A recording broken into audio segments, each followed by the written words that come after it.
And the Epiphany was one of the oldest Christian celebrations. So the idea of this celebration is that a man came to earth who recognized that they were the light of the world. And we became heir to that recognition. That everyone who came after that also, could no longer fall asleep to the fact that we were all also to be the light of the world. Light does not carry an agenda. It flows like water. And so we don't direct the light directs us.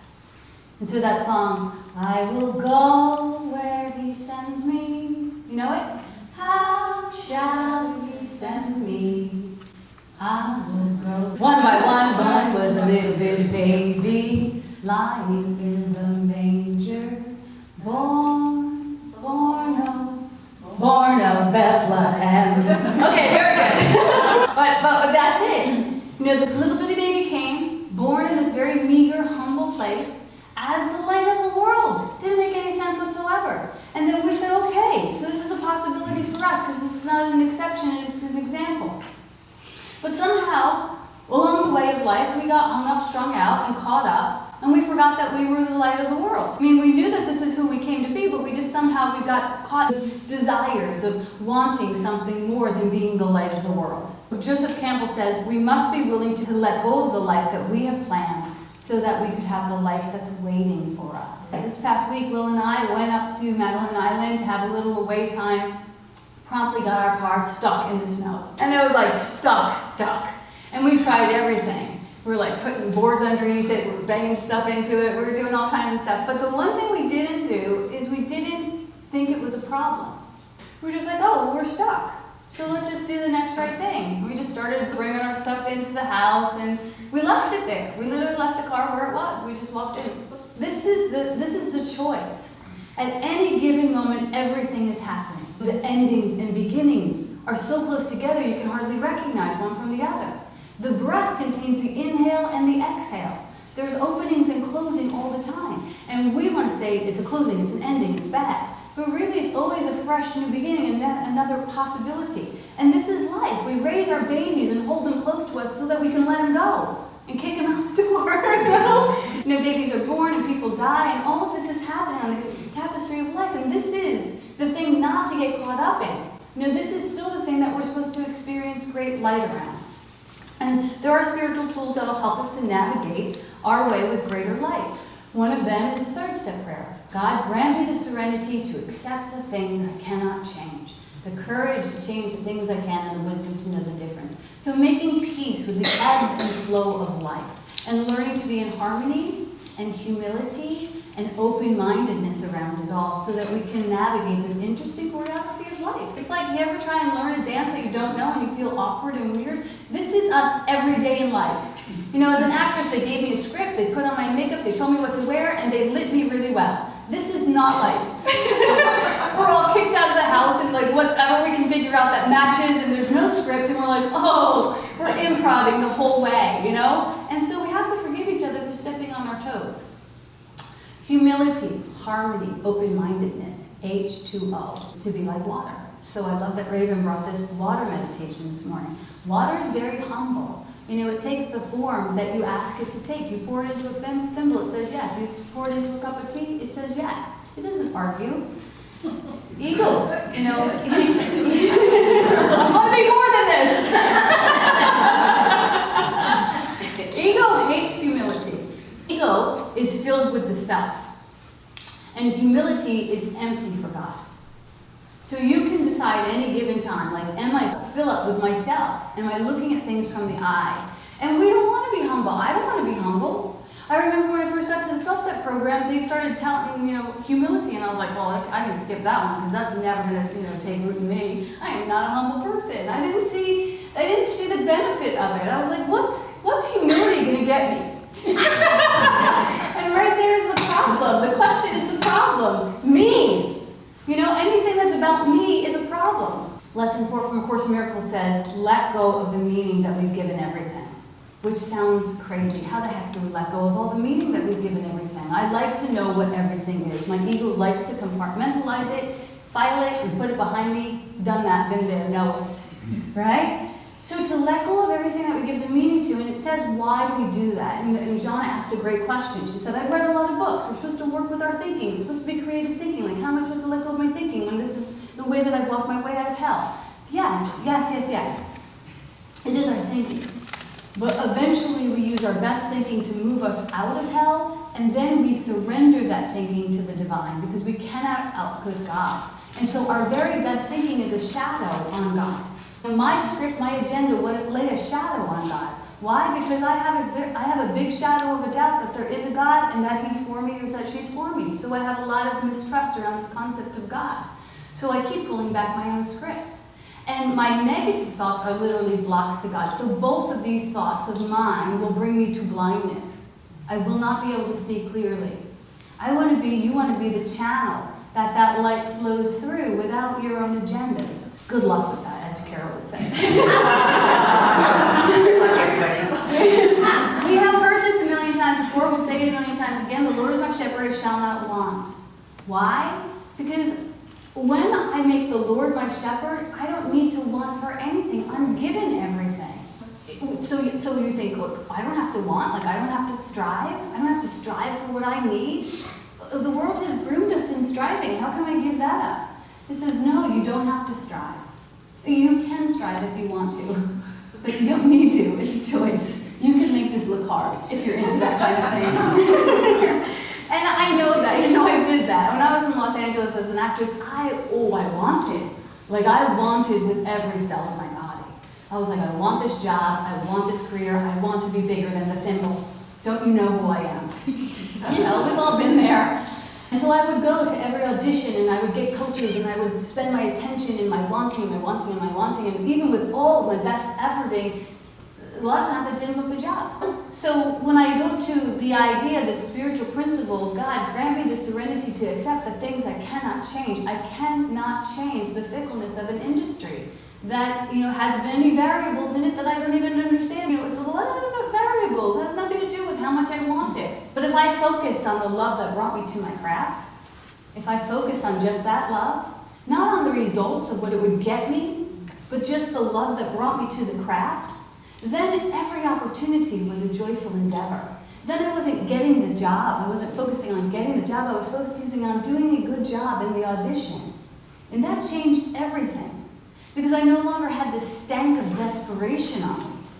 That's a really unattractive thing that will literally keep your good from you. When you come in with all that wanting, it's very unattractive. So, they say the guy who works the hardest, who strives the most, gets the job. But also the guy who works the hardest and wants it more than everyone is like no fun to hang out with. You know what I mean? He's the guy that drains it of all of the joy. This thing's too short to take this seriously. To be immersed in so much wanting, which induces illness.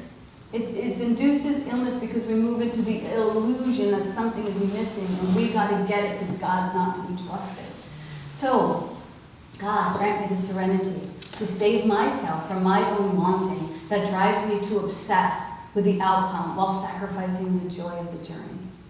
Katie gave a great demonstration of this in her wanting this baby. She wanted this baby so much that it became everything about her, and her prayers were drenched in this, I want this baby, which is not a bad thing. And then she told us on the calls, one day I just said, I can't have my peace and have this wanting. So I have to let go of this wanting. And I told my mom, I'm sorry, I'm sharing your story, okay? She told her mom, I'm going to let go of wanting this baby, and I need to be invested in my happiness and my peace. And her mom said, oh, Katie, I really do want you to have a baby, but I understand. And then she got pregnant. But we hear that so often. People striving to have a baby, and then they adopt a baby, and then they get pregnant. That's a perfect example of what we're teaching today. So God, grant me the serenity, the state of being calm, like calm waters, asking for nothing, peace, When we're in peace, peace flows like a river that's filled with so many blessings beyond what we could even know to ask for. So help me to be humble myself to God's will, to take it easy and enjoy the experience, which will open doors and usher in more and more good. Because like attracts like. If I'm in wanting, I'm always going to want. But if I'm in satisfaction, I will find happiness in every nook and cranny. Ego's purpose is to strive. This is what it says in A Course in Miracles under what is sin. Striving is to fight vigorously for what you want. If you want to go through life like that, you have the choice to do that.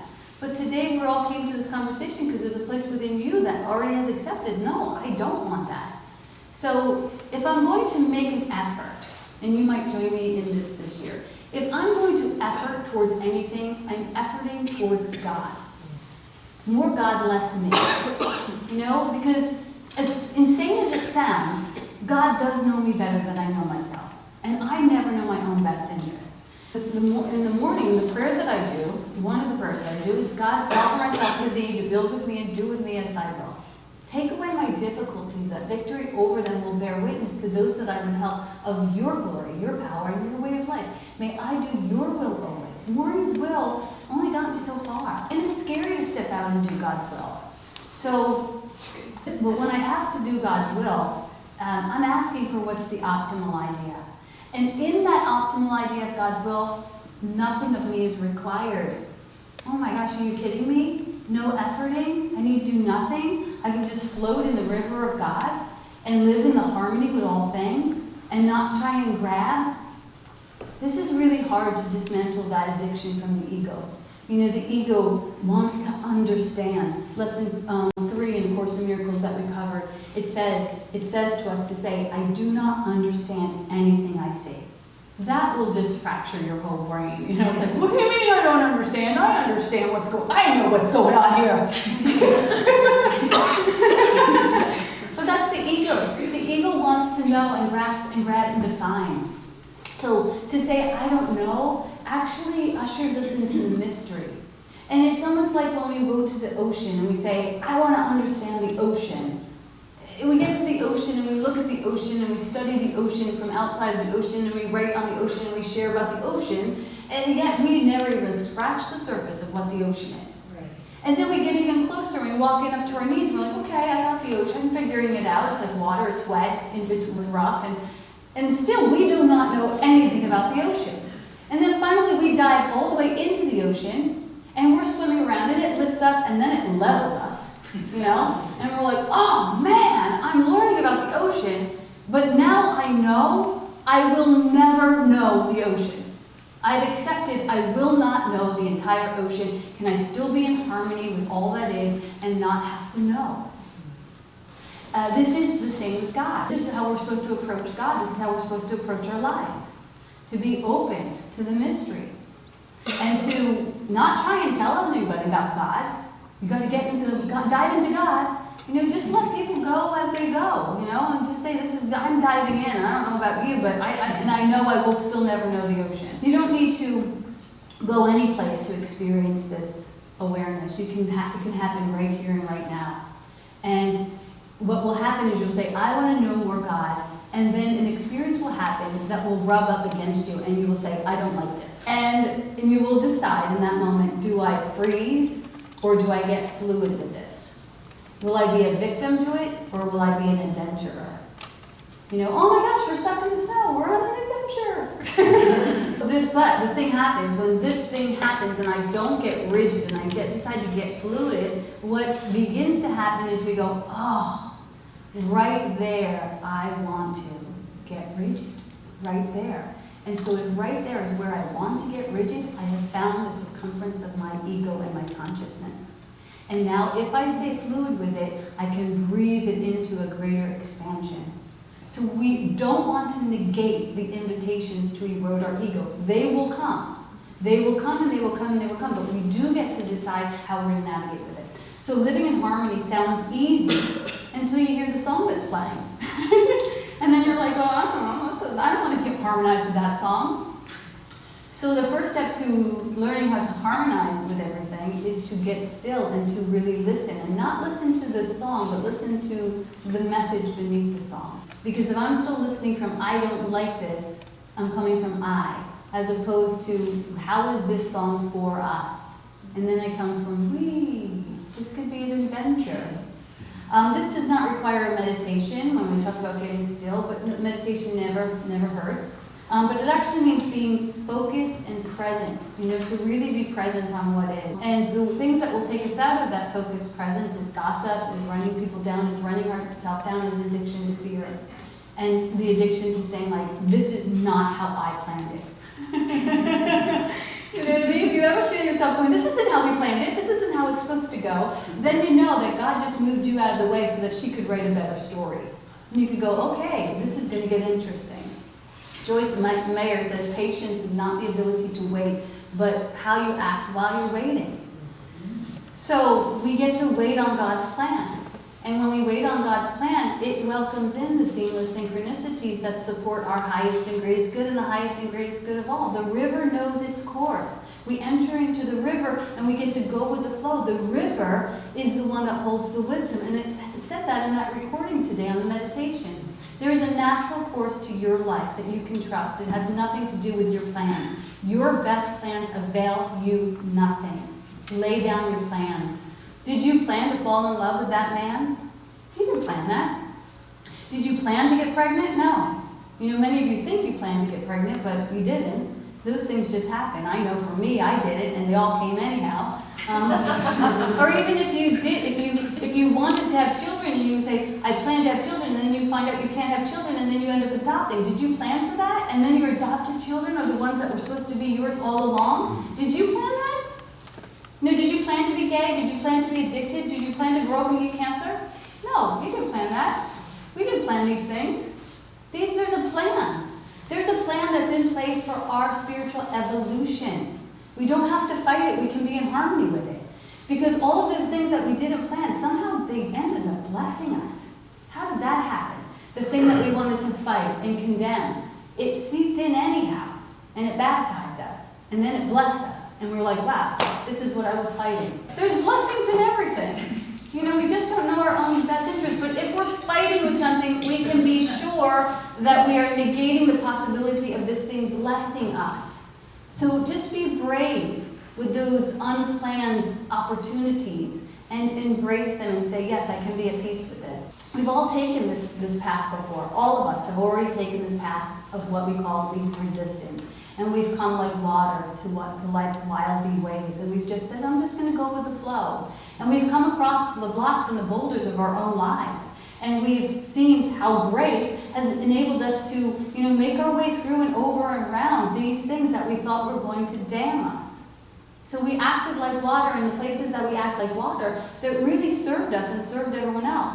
Water is supremely good. It blesses everything it comes in contact with. That's the saying from Lao Tzu. And when we come to see that water is also very soft, it's so soft and yet so strong because it overcomes hardness. And it slowly erodes with consistency and patience. So where can I be consistent and patient with my own truth? Where can I be consistent and patient with God?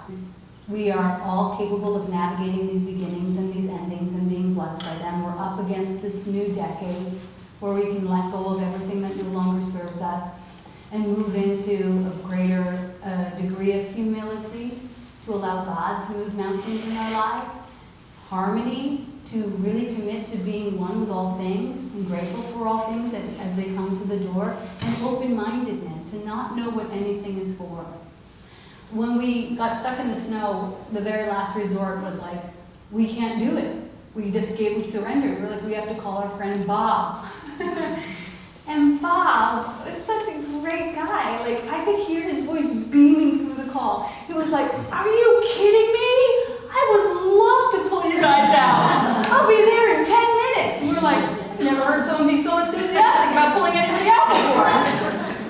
And he came, and we laughed, and he told us his stories. And when we started to drive home from the trip, our daughter gave us this tool, which I'll share with you, is anytime we take a trip, she says, Mom, we have to think about thorn, stem, flower. What was the thorn, the worst part? What was the stem? What did you learn? And what was the flower? What was the best part?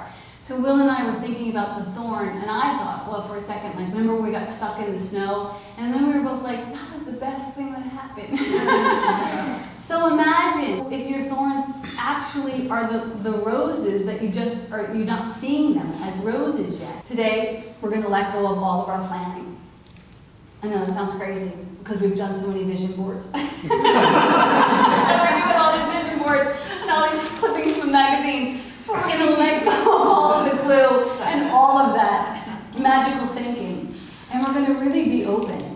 laying out the scripts of God. It's where you star as a magnificent light of the world. And if you're ready, you can say yes to that role, and you're designed for it. And that's the Lord. Have a good day.